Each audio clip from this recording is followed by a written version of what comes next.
Thank you, good evening.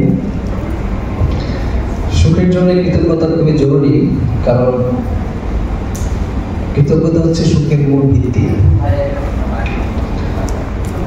কৃতজ্ঞতা মানুষের মধ্যে মানুষ যখন কৃতজ্ঞতাকে ধারণ করে, তখন তার মধ্যে একটা স্যাটিসফ্যাকশন লেভেল তৈরি হয়, যার কারণে সে সুখ অনুভব করে এবং তার স্ট্রেস রিডিউস হয়, স্ট্রেস কমে যায়।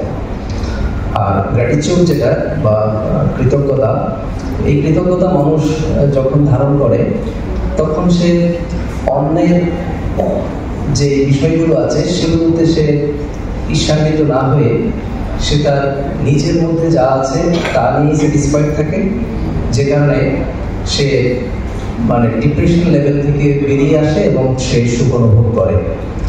আর আমি মনে করি এই কৃতজ্ঞতা বা স্যাটিসফ্যাকশন বা হ্যাপিনেস প্রত্যেক মানুষেরই খুব জরুরি, শরীরকে সুস্থ রাখার জন্য, ওয়েলবিং এর জন্য।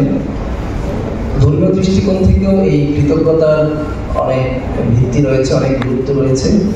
কারণ পবিত্র কোরআনে কারিমে আল্লাহ তাআলা ইরশাদ করেছেন সূরা ইব্রাহিমে 7 নম্বর আয়াতে, লা ইন শাকারতুম লা আযীদান্নাকুম ওয়া লা ইন কাফারতুম ইন্না আযাবি লাশাদীদ। অর্থাৎ যদি তোমরা শুকরিয়া করো বা কৃতজ্ঞতা জ্ঞাপন করো, তাহলে আমি তোমাদেরকে বাড়িয়ে দেব, আর যদি তোমরা অস্বীকার করো তাহলে তোমাদের জন্য রয়েছে কঠিন শাস্তি। সবাইকে ধন্যবাদ। আমরা কৃতজ্ঞতা জ্ঞাপন করলাম। নোমান ভাই, আপনার কাছে আরেকটা প্রশ্ন আছে, সেটা হচ্ছে আমরা তো সবাই খুবই টেকনোলজি বেসড এখন, দেখেন কেউ মোবাইল থেকে চোখ তুলে আমাদের দিকে তাকাতে পারছে না। তো এই প্রযুক্তির সাথে আমাদের সুখের যে সম্পর্কটা, এটা কম না বেশি, কি মনে হয় আপনার?